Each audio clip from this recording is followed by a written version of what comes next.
Anesthesia is probably one of the safest interventions.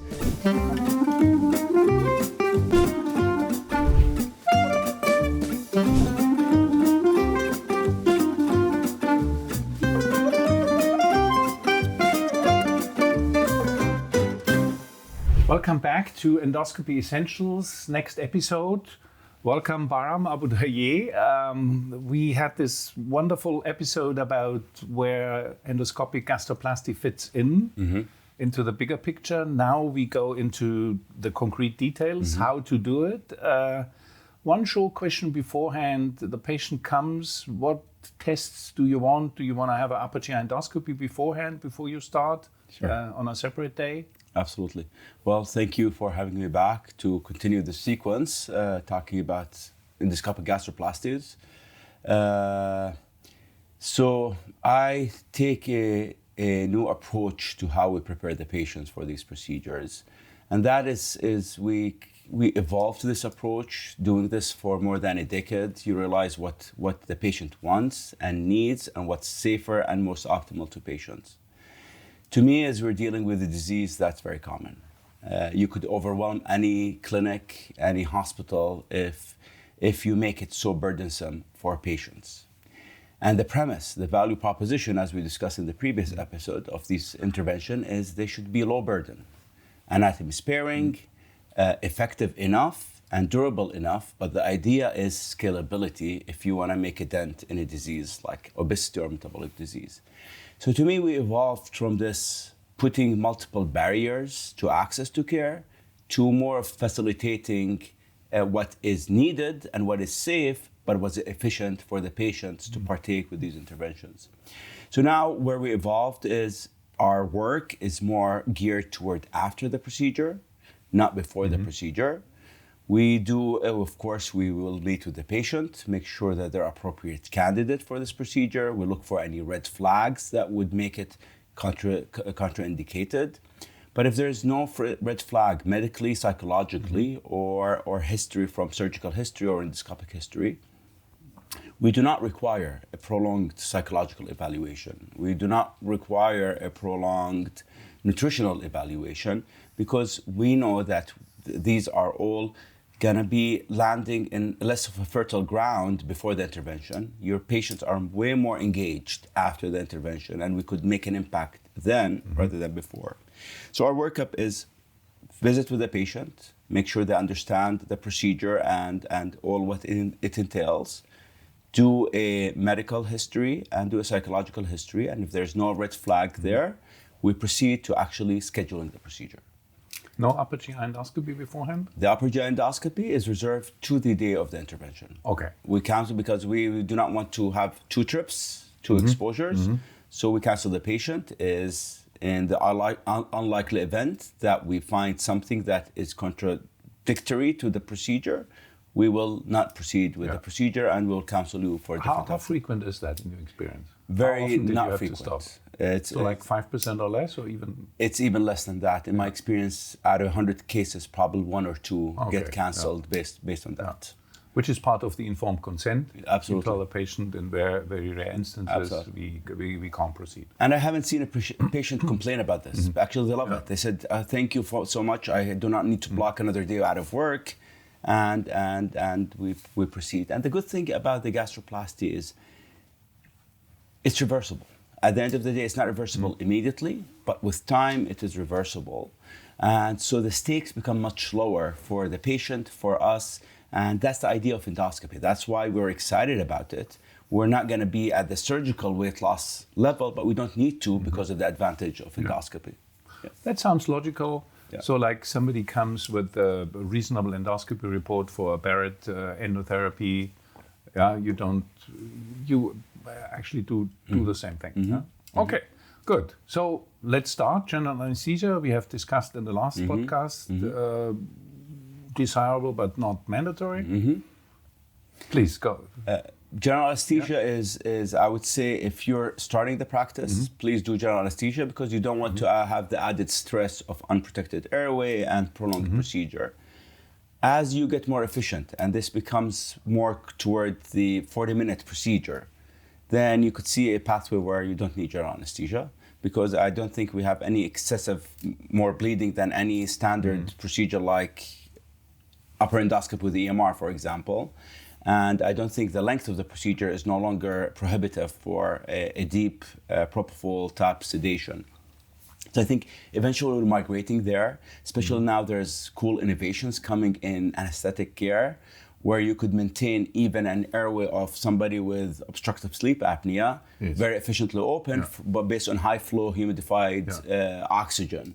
Or CPAP mask. Or CPAP mask. So there's stuff to do to decrease risk of aspiration, to decrease risk of airway obstruction. So anesthesia have evolved, and now there's new agents that are very quick on, very quick off. So the post have changed. So anesthesia is no longer a demystified concept. Actually, if I'm going to be picking something, I would say anesthesia is probably one of the safest interventions that we could administer in this day and age. Right. Good. Okay. Yeah. Understood. Let's start. Yes. So I think, Thomas, you wanted me to go into a depth on the technique itself. Is that correct? Yes. Yeah.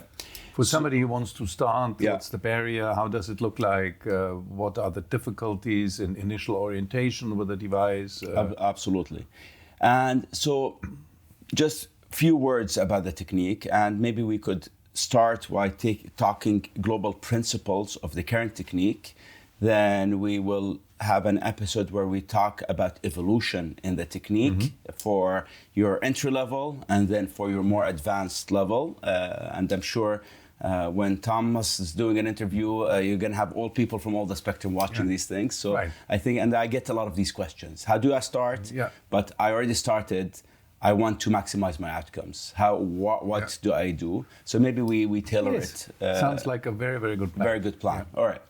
So with the standard technique is, I would say, if this is your case between 1 and 20, you want to use an overtube to make sure that you're protecting the esophagus in the process until you get comfortable with intubating an object that is bulky and foreign and you're not used to intubating through the esophagus.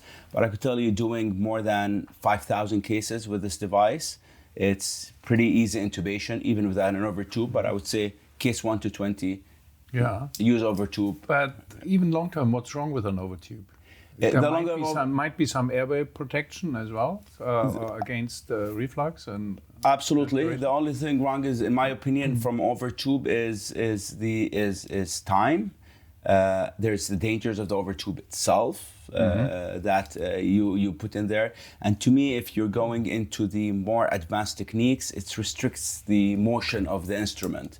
So it's nuanced. It's not absolutely necessary, but it's to me, it's if you're comfortable with overtube, use it. Very low downside, but advanced users have figured that it's not necessary to use it. But I mean, it's user's choice.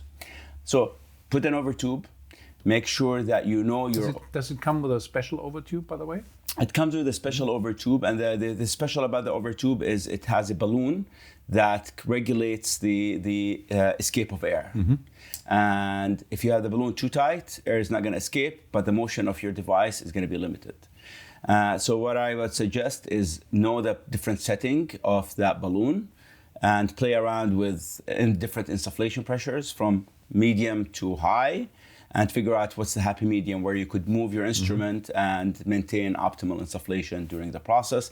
Because to me, it's especially in the field of surgical endoscopy, and that's what I feel where people get frustrated, is we are used to very concrete, simple steps in our procedures. In a gross motion rather than fine motion sometimes. To me, it's like if we're embarking on surgical endoscopy, and whether third space, bariatric, anastomosis creation, nuances and micro movement is way more important than the macro movement. And this is a field issue. I still see fellows and even staff, older staff who is not exposed to these things, use these gross torquing and pushability motion, though the motion is mostly articulated in joints rather than in gross motions. But these hectic gross movements are not even good for a simple polypectomy of a 2-centimeter polyp. So it's kind of very general principle. It's a very general principle, but we need to get people to start thinking that way. Yeah. And they're not. They're still having this very jerky gross movement that is not conducive to therapy. It could be conducive to finishing a colonoscopy to the cecum, but it's not conducive to therapy. And I think it's on us to start putting that message out there for patients. So anyhow, you put the overtube, you get comfortable with the motions of the instrument with the overtube. Then one trick is important is as you get with the suturing device through the overtube, you're gonna get to the tip of the overtube, which is sitting in the distal esophagus. And with that tip, sometimes is you're having your suturing device, which is a curved needle, and you're seeing that the esophagus is prolapsed in the overtube, so the knee-jerk reaction is push blindly through that prolapse. But I've seen trouble with that. You cannot push blindly because sometimes the forces are transmitted laterally, and all of a sudden you're pushing and you have perforated the esophagus. So with these, the minor trick here is the issue is you have not enough insufflation in the system. So that's when people put extra air in the balloon, insufflate a bit, let that lumen opens up, push it, then take down the air after you get to the stomach. So maybe move the overtube a or move the overtube a little bit. But I've seen this prolapse phenomena. It's usually fine if you're pushing on it with a flat instrument in front of you. But when you're pushing on it with an instrument that has 2-centimeter leads with a sharp edges, it could be an issue. So that's a trick with the overtube that you play around with. Then you enter the stomach, and we used to say we need to label with APC, we need to orient ourselves, but once you do these, you'll realize the anatomic landmark for this. And to me, you keep it simple. The principles that will apply to either the basic or the even more iterative or advanced technique is the following. You need to identify clearly the anterior wall of the stomach. You need to identify the greater curvature, and you need to identify the posterior wall of the stomach. These are the first three structures that you need to say, I know how to see these. And these might change a little bit as you go proximal, mid, and distal. And you have to clean the stomach on the initial gastroscopy. Absolutely. You clean the stomach and the initial gastroscopy. And now actually the beauty of even the evolution of technology, now if you're using the NXT device, you have 3 channels, so you don't even need to clean. You have empty channels to do many other things and clean efficiently. So you could irrigate, clean, even with the instrument in place, because now you have 3 access points to the stomach with that device. But still, an initial check is important, mandatory. Absolutely. So why not then cleaning as much as you can? Absolutely, and we missed that part because you needed to place the overtube, so you would have. Done a gastroscopy, I would use a mucolytic agent to make sure that all the mucus is clear and no bubbles in there, and take a good exam, do narrowband imaging, because it's not common in Western societies, but if you detect metaplasia on narrowband imaging, and usually it's subtle, you want to think twice about hiding these folds with a gastroplasty contrast. So if somebody with the right background and I'm detecting a lot of metaplasia changes, that's a no-go. Especially in the body, which is the more dangerous one. Which is especially in the body. That's where I said probably not the best procedure for that patient. Okay. So that's why I think you're right. It's a good exam before even you place the overtube is mandatory. But now you did the exam, you're happy. By the way, just going back to the exam part, not just what to look for to stop that procedure. And I think that's an important part, is you want to look at mucosal changes, both in the esophagus and the stomach. And in the esophagus, the mucosal changes is not neoplastic in origin. You're looking for eosinophilic esophagitis changes, because that's when the overtube all of a sudden becomes more dangerous, or passing that instrument becoming more dangerous because of the likelihood of deeper tears that could happen with undiagnosed EE. Actually, assessing the lumen is not very easy. It's not. So, the experience of EMR with big caps and elderly people, everything looks fine, and all of a sudden you get stuck in the proximal esophagus, totally unexpectedly. Totally unexpectedly, or you say, I'm going to push through it, and then you have a big rent that you did not underappreciate because the wall is weak, even the minor trauma. So lichen planus is a big one. and esophageal lichen planus, and the other one is the EE.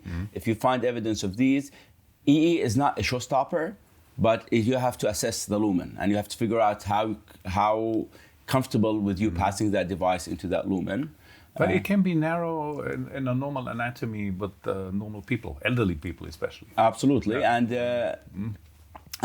that's why a good structural evaluation is important.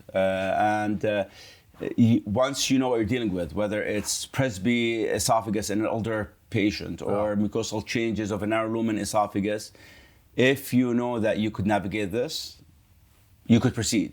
If you don't know, it's a judgment call for the proceduralist. We cannot overregulate this because it's a case-by-case basis. So it's a series of small red flags which can become big red flags. Absolutely. Okay, Absolutely. Get that. And then when you enter the stomach, then the big question becomes, what is a large hiatal hernia to prevent this procedure?